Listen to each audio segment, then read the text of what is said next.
All right, so guys, I'm going to read to you from part of Louis Zamperini's book, Unbroken. And I thought this would give you a good idea of what many of the U.S. servicemen went through at the hands of the Japanese in the Pacific. So at this point, Louis and one of the pilots on the plane, Phil, have been taken prisoner by the Japanese.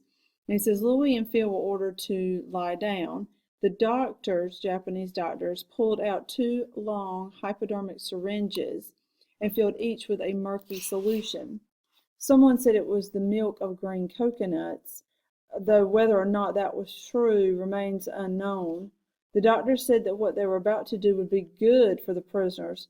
If the solution worked, they would use it on the troops, Japanese troops. The doctors turned the captives' hands palm up, swabbed their arms with alcohol, slid the needles in, plungers depressed, and the aides clicked stopwatches. The doctors told the captives to start describing what they were feeling. For Louis, within seconds, the porch where they were laying down there started gyrating. The doctors pushed more solution into his vein, and the spinning worsened. He felt as if pins were being jabbed all over his body. Then the blood rushed from his head, the same sensation he used to feel when flying. His skin burned, itched, and stung. The porch pitched and turned. Across the porch, Phil was experiencing the same symptoms. The doctors, speaking quietly, continued to question them. Then everything blurred.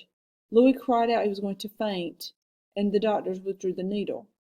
The captives were taken back to their cells. Within 15 minutes, Louis's entire body was covered in a rash. He lay awake all night, itching and burning. Several days later, when the symptoms subsided, he and Phil were again taken to the porch and again injected, this time with more solution. Again, they rolled through vertigo and burned with rashes.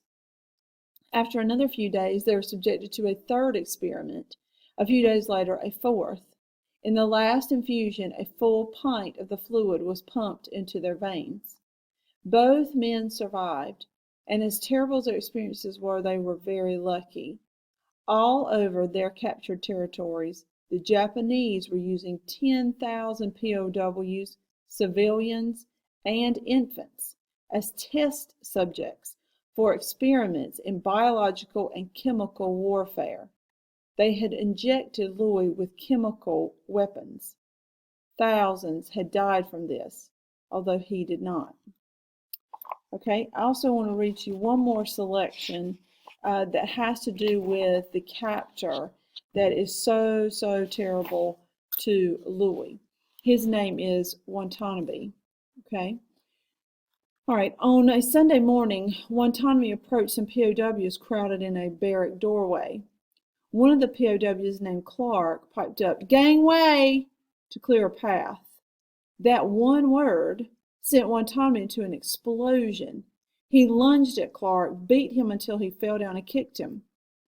As another POW, Bush, tried to explain that Clark really meant no harm in what he said, Watanabe drew his sword and began screaming he was going to behead Clark. A Japanese officer stopped the attack, but that evening Watanabe turned on Bush, hurling him into a scalding stove, then pummeling and kicking him. After Bush went to bed, Watanabe returned and forced him to his knees. For 3 hours, Watanabe besieged Bush, kicking him and hacking his hair off with a sword. He left for 2 hours, then returned again. Bush expected to be murdered. Instead, Watanabe took him to his office, hugged him, gave him a beer and handfuls of candy and cigarettes. Through tears, he apologized and promised to never mistreat another POW. His resolution did not last. Later that night, he picked up a kendo stick, a long, heavy training sword, and ran shrieking into the barracks, clubbing every man he saw. So a tyrant was born, it says. Watanabe beat POWs every day, fracturing windpipes, rupturing their eardrums, shattering their teeth, tearing one man's ear half off, leaving men unconscious. He made one officer sit in a shack wearing only a small robe undergarment for 4 days in the winter. He tied a 65-year-old POW to a tree and left him there for days. He ordered one man to report to him to be punched in the face every night for 3 weeks. He practiced judo on an appendectomy patient. When gripped in the middle of an assault, he wailed and howled, drooled and frothed, sometimes sobbing, tears running down his cheeks. Men came to know when an outburst was imminent. His right eyelid would sag a moment before he snapped. He gained a fearsome reputation throughout Japan. Officials at other camps began sending troublesome prisoners to him for him to polish them. The area was dubbed the punishment camp. In the words of a commander who'd been transferred from another place to become the ranking POW there, he was the, quote, most vicious guard in any prison camp on the main island of Japan. He placed a special emphasis on emotional torture. He was just consumed with humiliating his POWs and inflicting the same pain on all the men. It says he forced men to bow at pumpkins or trees for hours.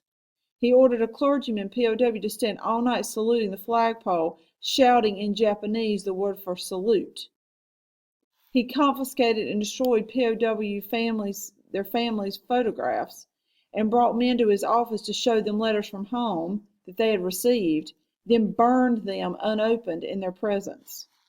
To ensure every man felt utterly helpless, he changed the manner in which he demanded to be addressed every day, beating anyone who guessed wrong. He ordered men to violate camp policies, then attacked them for breaking the rules. POW Jack Brady summed him up in one sentence, quote, he was absolutely the most sadistic man I ever met. Another attribute separated him. After the beatings, he would sometimes turn to apologize in tears. These fits of contrition lasted only moments before he started shrieking and punching people again. He would spin from serenity to raving madness in the blink of an eye for no reason. One POW recalled seeing him gently praise another POW, then fly into a rage and beat the man unconscious, then amble to his office and eat lunch. When he wasn't thrashing POWs, he was forcing them to be his buddies. It just goes on to say he was just a crazy man. Like any bully, he had a taste for a particular type of victim. Enlisted men usually received only the occasional slapped face. Officers experienced unrelenting cruelty. Among those officers, a few were especially irresistible to him. Some had elevated status, like physicians, chaplains, barrack commanders, and those who had a highly successful civilian life. He resented them because they wouldn't crawl before him. He signaled them out and put on them a special hatred.